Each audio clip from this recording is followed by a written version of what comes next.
Hi friends, welcome to my channel. Today என்ன பார்க்க போகிறோன்னா, திருப்பாவை பாசுரம் 2 விளக்கம் தான் ஃப்ரெண்ட்ஸ் பார்க்க போகிறோம். வாங்க ஃப்ரெண்ட்ஸ், வீடியோக்குள்ளே போகலாம். அதுக்கு முன்னாடி நம்ம சேனலை சப்ஸ்கிரைப் பண்ணிக்கோங்க. வையத்து வாழ்வீர்கள் நாமும் நம் பாவைக்கு செய்யும் கிரிசைகள் கேளீரோ பார்க்கடலுள் பையத் துயின்ற பரமன் அடிப்பாடி நெய்யுண்ணோம் பாலுண்ணோம் நாட்காலே நீராடி மையிட்டெழுதோம் மலரிட்டு நாமுடியோம் செய்யாதன செய்யோம் தீக்குறளை சென்றோதோம் ஐயமும் பிச்சையும் ஆந்தனையும் கை காட்டி உய்யுமான்றெண்ணே யுகந்தேலோர் எம்பாவாய்.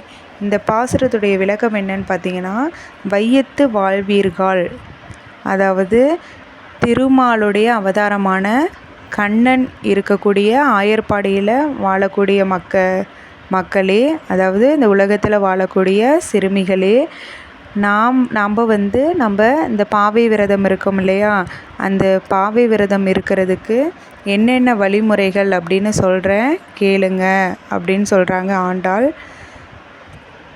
இந்த உலகத்தில், இந்த பாவங்கள் நிறைந்த உலகத்திலிருந்து நம்ம விடுபட்டு கண்ணனை அடையிறதுக்கு, அதாவது நம்ம கண்ணன்கிட்ட போகிறதுக்கு நம்ம பாவை விரதம் இருக்கோம். அந்த பாவை விரதத்தில் என்னென்ன பண்ணணும்னா, நெய்யுண்ணோம் பாலுண்ணோம், அதாவது நெய்யும் சாப்பிடக்கூடாது பாலும் சாப்பிடக்கூடாது. நாட்காலே நீராடி, நம்ம விடியற் காலையிலே எந்திரிச்சு குளிச்சுட்டு மையிட்டெழுதோம், மை வைக்கக்கூடாது, மலரிட்டு நாம் முடியும், பூவும் வைக்கக்கூடாது, நெய் சாப்பிடக்கூடாது பால் சாப்பிடக்கூடாது.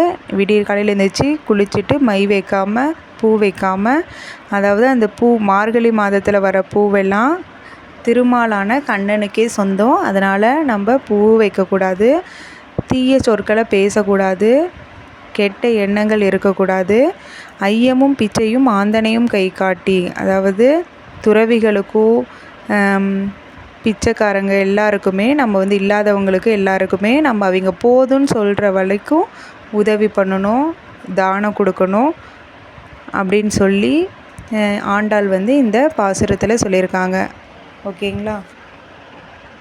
இந்த உலகத்தில் வாழ்கிற சிறுமிகளே, நம்ம பாவை விரதத்துக்கு என்னென்ன வழிமுறைகள் இருக்குதுன்னு சொல்கிறேன் கேளுங்க. நம்ம இந்த பாவங்கள் நிறைந்த உலகத்திலிருந்து கண்ணனை அடையிறதுக்கு பாவை விரதம் இருக்கும். அப்போ நம்ம நெய் சாப்பிடக்கூடாது பால் சாப்பிடக்கூடாது, விடியற் காலையில் எழுந்திரிச்சு குளிக்கணும், மை வைக்கக்கூடாது, பூ வைக்கக்கூடாது, நம்ம எல்லாருக்கும் தானம் செய்யணும், தீய சொற்கள் பேசக்கூடாது, யாரையும் கோல் சொல்லக்கூடாது, தீய எண்ணங்கள் மனசில் இருக்கக்கூடாது.